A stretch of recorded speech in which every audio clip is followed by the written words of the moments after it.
would like to introduce you next to Brenda Pinnick. Brenda is a color and design expert, and today she's going to demonstrate the magic of three.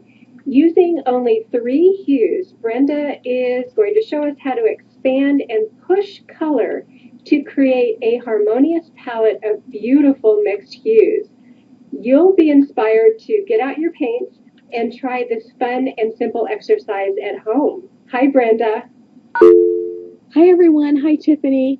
Thanks for inviting me today. I'm excited to show you what I've been working on. Tiffany, the magic of three is something that I have believed in for a very long time, especially when designing. Because the reason is I love bright, strong hues. I love them saturated. But that's not always what you want to wear or what you want to use depending on what your project is.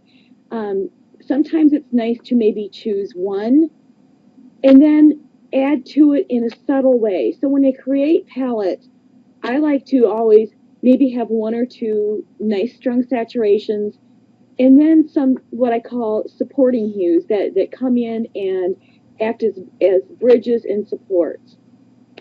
I've sent over some slides, and maybe we should just go ahead and jump right into the slides, Tiffany. This is the first one, and you can see I started here with just a nice blue, and then a yellow ochre, and then a clear, pure yellow that is like a cadmium light. Now, if you're not a painter, don't let this intimidate you, because what we're talking about today applies to anything that you do, whether it's wardrobe building, jewelry making, decorating your home, or general crafting. This palette, you can see I was able to achieve a nice variety of lights and darks, saturations, and some tints. So it gives me a nice, very tight palette to work within. And the reason this one is so tight is because it has two yellows. It incorporates the yellow ochre and then a nice clean yellow. Okay, let's go into the next slide. Oh, and by the way, I need to say that each one of these, it's three hues plus white. And whenever you add white to a color, it creates a tint. So here's an image created very quickly from that palette that we just looked at. And you can see it's whimsical, but it also has a certain level of sophistication because it is a very limited palette. Let's look at the next picture. Also created from the same palette. Now here the difference is I used the blue behind the bird and the blue in the lower right are mainly just the one blue and then white. So it is clear and bright. But for the most part, these palettes I'm talking about are all, each little swatch you see has all three hues in it. And let me explain why that works. And let me just pull over. Actually, I'm just going to hold this one up. Okay. The reason this works is because every swatch that you're looking at here has all three of these hues in it. So that means that any one of these colors that you use, including the very pure ones at the top that came right from the tube, they're going to coordinate together. You're going to feel confident and assured that whatever you do here, it's going to work.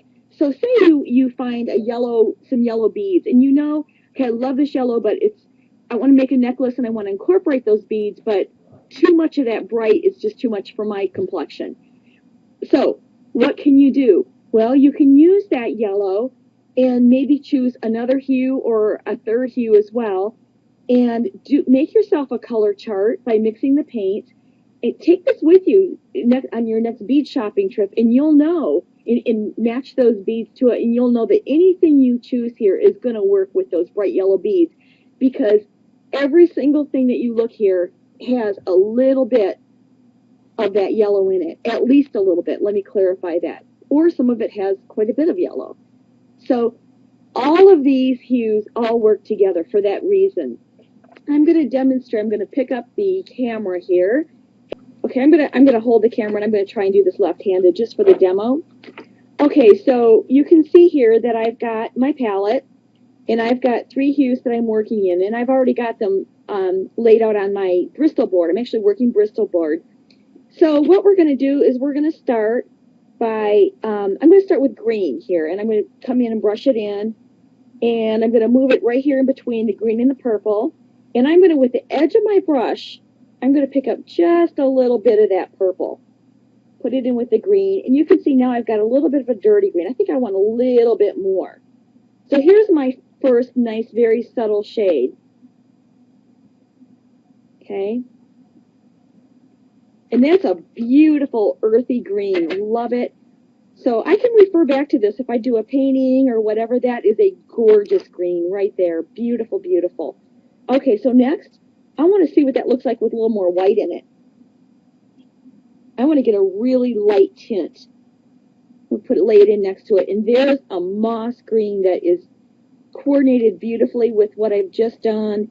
And we know that this moss green works really well with even the purple because it does have a little bit of purple in it.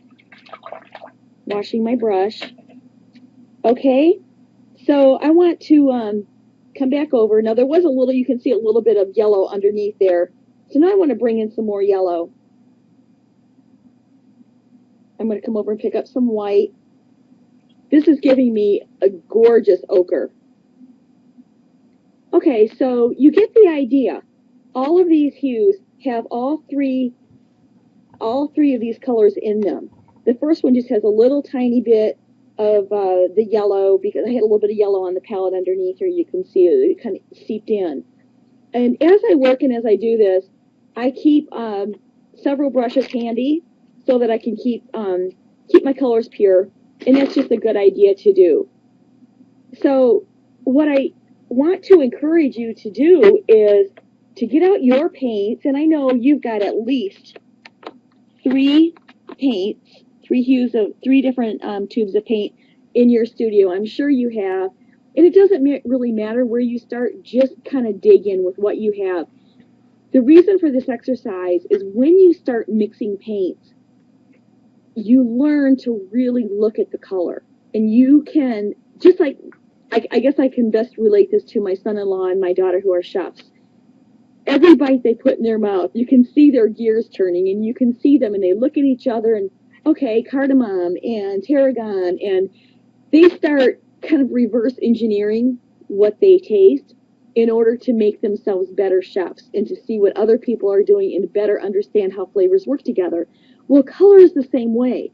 When you start mixing paints and working in this way, you will develop an eye for color that will amaze you, even just doing a few exercises a week.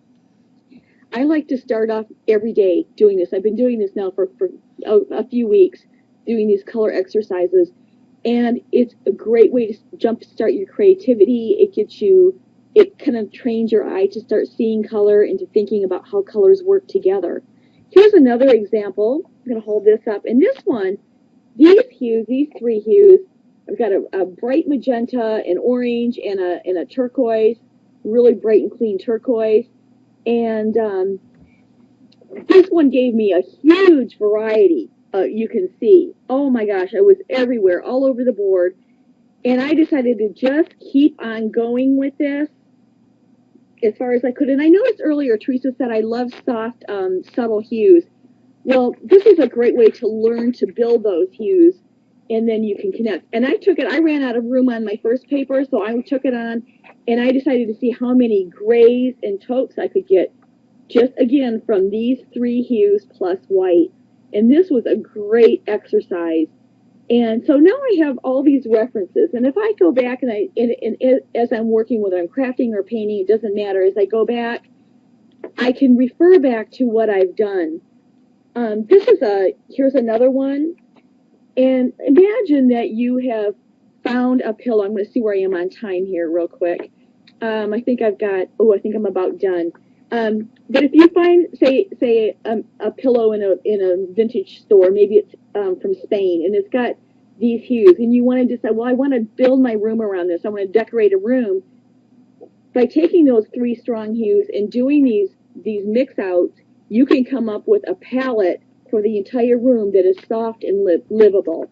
And I think my time is up. There's my bark, my timer. Back to you, Tiffany.